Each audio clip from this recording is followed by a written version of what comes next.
All right, guys, welcome back to another video. It's your man, Jay Will. So I promised you an update on my Acer Nitro 5. Now, since getting this laptop, you can see an HDMI cord coming out because I actually have the new Acer monitor to match. This is a 25-inch 1080p gaming monitor. And while I've only done a little bit of gaming on this computer, no, I've done a little bit of graphic intensive gaming. It handles itself very well. Now, I actually have my gaming mouse that I've had for a very long time. I'm going to just kind of give you an update on the computer itself. So just using it as a regular computer, I've done some editing, and let's get back down here to something that I want to talk about on this computer, which is this keyboard. Now, this keyboard is definitely a nice keyboard. However, it has one major drawback that I just don't like, and it is the way the number pad is set up. The number pad is so close to these buttons right here, I find myself frequently hitting the number lock. And then on this side, I find myself hitting the caps button lock a lot. Just typing on this keyboard hasn't been the best experience for me. But when it comes to gaming, I don't have any issues with it by playing the games that I play on it. But when it comes to comparing it next to something like my MacBook Pro, the keyboard on the MacBook Pro sucks too. To me, really, everybody's so excited about this keyboard, but I don't think it's the best keyboard. That butterfly technology is not very good to me in my experience, and this keyboard is not very good either. Now, my favorite keyboard of all the computers I have right now is the wireless keyboard for the 5K iMac, and then also the keyboard on my Chromebook.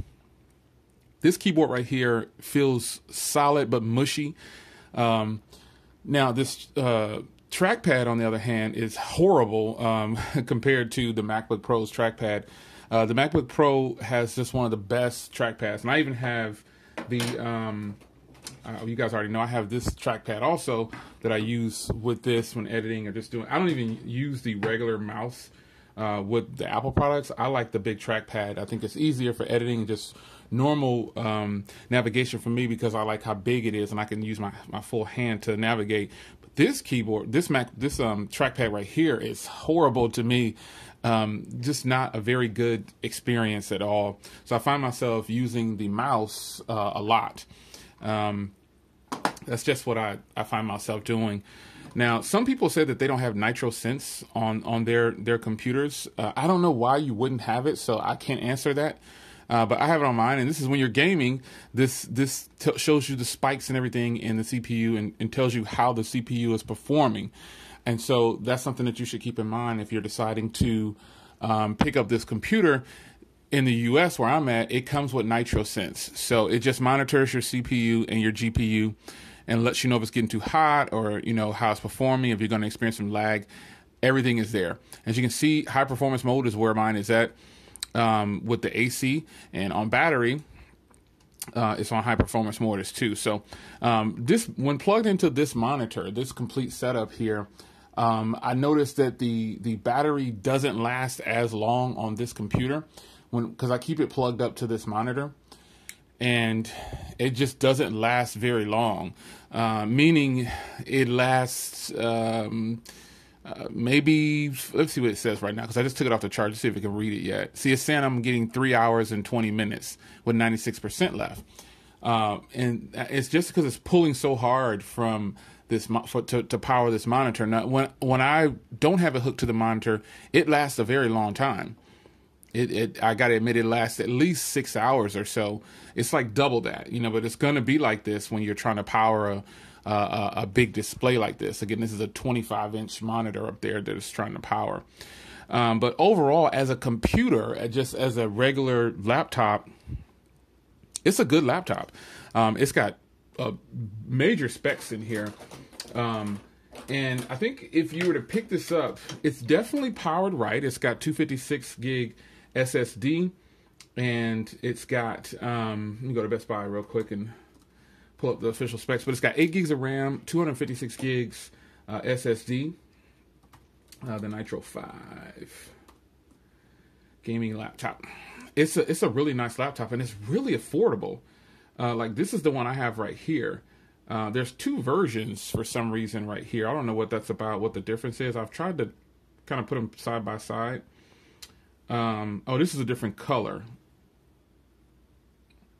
Yeah, this is a different color, so it's $30 more for this shale black, but these are pretty much the same, 256 gig, and it's $649. So ever since I bought this laptop, or I got this laptop, it's just been on sale.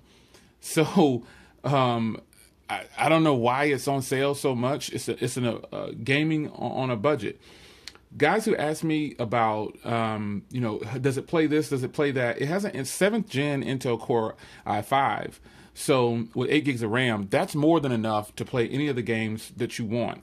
And it's got the NVIDIA GeForce 1050 Ti graphics card. So I've edited with this computer, and it's actually really, really solid. No problems with editing. I've just done a lot with this computer as a basic editing machine and mild gaming. But it can handle all your favorite games. I keep it plugged into landline. I just unplugged it for this video just because I don't need the internet beeping and everything. But I keep it plugged in a landline normally like this because I keep this set up. Now I could tilt this monitor. If I wanted to, I can tilt the monitor and have it going this way and this one also. But I just like that dual setup that I have right here with the two monitors. Normally I have this one connected to this one, but I was on the move with my MacBook, so I was doing some editing in a different room. But this computer is a good computer, man. I could recommend it at this point for $650. I'll recommend it over several laptops out there. Just for even if you're not going to game with it, I would say get a gaming laptop for editing purposes later on, because you might want to do some editing, and it's not the best editing a video with a computer where the graphics card isn't that good.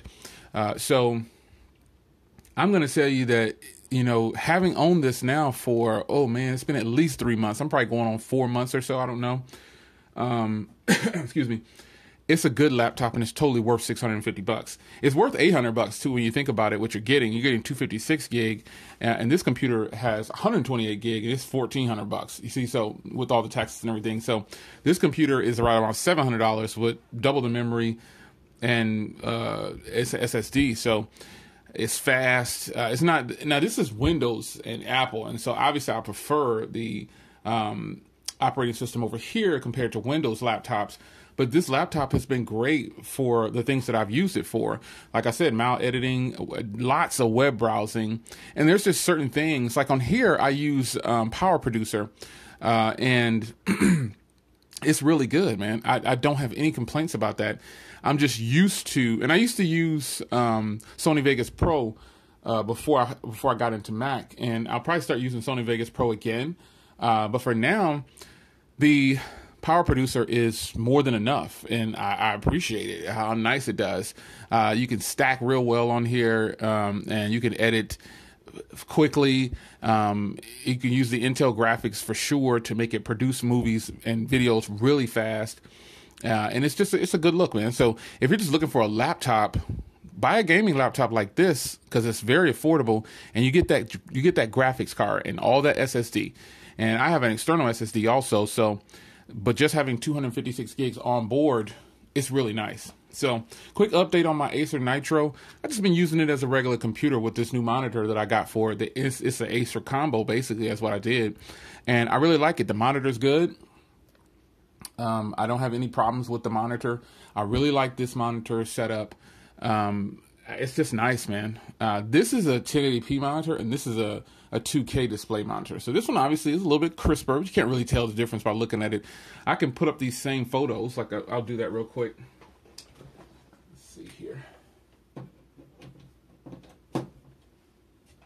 I'll go ahead and I'll fire up this computer too and plug it in and show you the same picture coming across on this one over here, and it's not really that much difference, because I have the same picture up on this one. It's sharp, as you can see, but it's not that much different. The Apple, this monitor over here is a little bit more punchy. It's a little bit more vivid, but you probably can't even see that coming through on this video. So overall, man, this is my office setup at the moment, and I really like it. I wish Windows would allow you to change the desktop to what you want, like Apple I can do over here with an external monitor, but I don't know, you just can't do it yet. If you can, tell me a way to do it without adding and editing and tweaking, because over here I just set up the screen the way I want. I have this nice poppy blue background here, a little glowing, and then up here I have the one of the chargers. So nonetheless, folks, I'm happy with this Acer Nitro. It's a really good laptop, and I would say even if you're not buying it for gaming, and gamers, yes, you have to buy it. Like, a lot of you guys ask me, can it play this, can it play that? I don't do a lot of gaming, but I wanted a powerful Windows laptop, and this is pretty powerful. So, I would say just buy it, man. Buy it and try it. You can ask me if something works, but you might, if I tell you it works, you might not like how it works. So you need to get it yourself and just try it for yourself. Use your return period if you want to do that. So anyway, it's your man Jay Will, the Acer Nitro 5 1080p gaming laptop with the latest 7th gen Intel. It's really, really nice.